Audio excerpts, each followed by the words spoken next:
नमस्कार और स्वागत है आप सभी का गौरव प्रणव इस चैनल पर। इस हफ्ते हम जिस किताब के बारे में बात करने वाले हैं वो है राजा रवि वर्मा, जो लिखी गई है रंजीत देसाई जी द्वारा। जब पहली बार मैंने ये किताब देखी थी और जब मैंने राइटर का नाम देखा था उस पे, तो मैं काफ़ी आश्चर्यचकित रहा था कि इन्होंने राजा रवि वर्मा लिखी और मुझे अब तक पता कैसे नहीं। और ये वो शख्स हैं जिन्होंने श्रीमान योगी लिखी है, जिन्होंने इतनी अलग ढंग की उपन्यास लिखी है। और उनके द्वारा राजा रवि वर्मा के बारे में लिखा जाना और वो मुझे पता ना होना, इसका मुझे काफ़ी आश्चर्य रहा था। और फिर मैंने सोचा कि ये किताब ली जाए और देखा जाए कि अ, हमें क्या नया पता चलता है राजा रवि वर्मा जी के बारे में।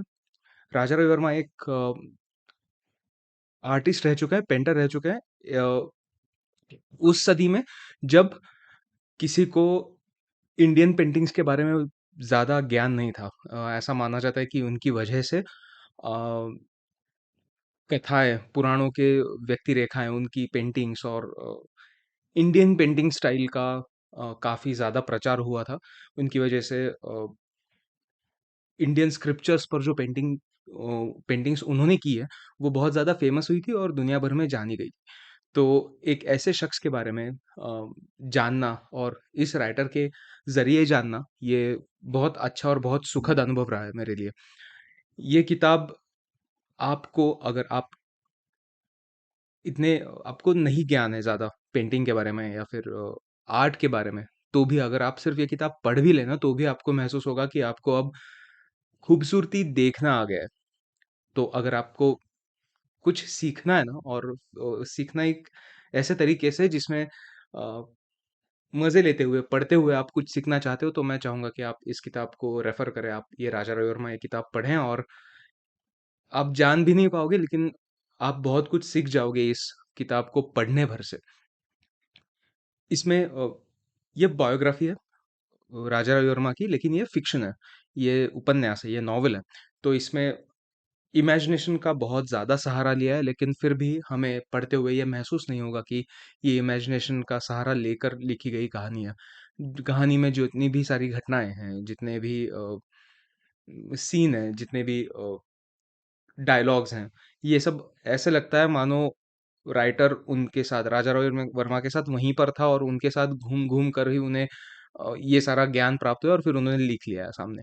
इतना रिलेटेबल लगता है, इतना रियलिस्टिक लगता है वो अप्रोच, उनका लिखना। और ऐसा लगता है कि हम उनके साथ वहीं पर खड़े हैं और हमारे सामने राजा रवि वर्मा पेंटिंग कर रहे हैं। फिर उनके पेंटिंग करने का तरीका कैसा होगा या फिर उनकी सोच कैसे रही होगी। ये जो उन्होंने क्रैक किया है ना, या फिर ये वाक़ई में काबिल-ए-तारीफ़ तो है ही, लेकिन लाजवाब है कि एक ऐसे शख़्स का, जो खुद एक आर्टिस्ट है, जो एक पेंटर है, ऐसे शख़्स का माइंडसेट डिकोड करना और फिर उसे एक्सप्रेस करना लिखते हुए, अपने तरीके से स्टोरी लिखते हुए, ये बहुत मुश्किल रहा होगा इस इन सारी बातों को समझ कर फिर कुछ लिखना। राजा रवि वर्मा एक तो प्रॉपर साउथ इंडिया में पले-बढ़े एक शख्स हैं, जहाँ पर कर्मठ आचार बहुत है अभी भी, जहाँ पर हर कोई अ, क्या कहा जा सकता है इसे कि हम जब उसे कर्मठ बोलते हैं तो बहुत ज़्यादा डिसिप्लिन्ड है, लेकिन रिलिजियसली डिसिप्लिन्ड है। उनका तरीका, उनके जीने का और उनकी सोसाइटी का स्ट्रक्चर बहुत डिसिप्लिन्ड रहा है ज़माने भर से, अनेक पीढ़ियों से। और उस वैसे वातावरण में एक राजा रवि वर्मा जैसा शख्स सिर्फ़ पैदा नहीं होता, वहाँ पर वो कलाकार बन भी जाता है। वहाँ पे वो लोग उसे एक्सेप्ट भी करते हैं। और उसके बाद राजा रवि वर्मा उनका मुंबई में आना, उनका बड़ौदा में रहना, उनका मैसूर में रहना और आगे परदेस तो वो कहीं जाते नहीं है, लेकिन फिर भी हर किसी की पेंटिंग्स को उन्होंने परखना, पहचानना, उससे कुछ सीखना और आगे लोगों को सिखाना, ये सारी बातें, ये उनकी जर्नी, अ, साउथ इंडिया से मुंबई तक की जर्नी और मुंबई में आने के बाद का उनका डेडिकेशन, उनकी लव लाइफ़, उनकी मैरिज, उनकी शादी में होने वाली प्रॉब्लम्स, ये सारी बातें जब आप इस किताब में पढ़ोगे ना, तो आपको ये महसूस होगा कि राजा रवि वर्मा सिर्फ एक आर्टिस्ट नहीं थे, एक पेंटर नहीं थे, लेकिन बतौर एक शख्स बहुत आगे की सोच रखने वाले व्यक्ति थे। किसी से ना डरने वाले और अपनी कला के लिए स्टैंड लेने वाले एक शख्स थे, जो अगर मुझे लगता है कि मेरी कला और मेरा दम घुट रहा है यहाँ पर रहकर, तो मैं नहीं रहूँगा और मैं नहीं रहना चाहता, इतना बोलकर आगे होना। बेशक उन्हें उनके मामा का बहुत सपोर्ट था, राजा वर्मा। इनका नाम रवि वर्मा था, इन्हें पदवी मिली थी राजा की, और ये उस प्रांत के राजा थे भी, लेकिन उन्हें वो पदवी एक राजा से दी गई थी, इसलिए वो राजा रवि वर्मा बने।